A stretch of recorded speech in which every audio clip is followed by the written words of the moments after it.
Depuis maintenant 2 ans, de nouvelles couvertures sont apparues dans le secteur de la dépendance, des contrats d'assurance à destination des aidants. Parmi les quelques offres spécifiques à destination des aidants, un seul volet de leurs besoins est couvert à mon sens. Soit ce sont principalement des garanties d'assistance, donc d'accompagnement, qui sont nécessaires mais pas forcément suffisantes, soit des prestations financières lorsque le risque se réalise mais sans l'accompagnement.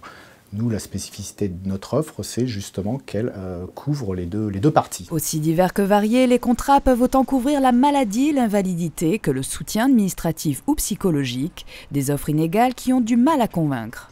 Pour moi, c'est très compliqué de faire un contrat pour les aidants qui soit véritablement une aide. C'est bien joli, mais vous allez promettre quoi?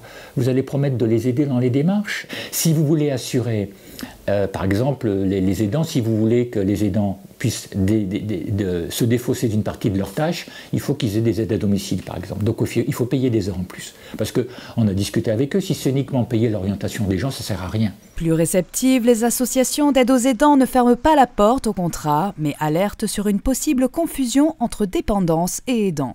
Il faut absolument qu'on soit dans des explications de texte extrêmement claires sur ce qu'est être un aidant. Et si on a des produits d'assurance pour payer des prestations pour soigner la personne aidée, ben ça s'appelle des produits de dépendance. Donc il faut être très regardant sur le périmètre. Pour l'heure, impossible de savoir combien d'aidants ont déjà souscrit un contrat en France, même si un assureur a tenté d'estimer ses propres ventes. Il y a des hauts, il y a des bas, il y a des moments où ça marche, il y a des moments où ça marche moins bien. Il est clair qu'au départ, on est quand même sur un marché nouveau. Par rapport aux objectifs, on était à des objectifs de 100 contrats par mois à peu près. Les premiers mois, on les a atteints. Aujourd'hui, on est un peu en deçà. Après 2 années d'existence, les contrats d'assurance pour aidants semblent encore un peu fuis par les principaux concernés. Il faudra attendre quelques années pour voir si les offres fonctionnent ou non.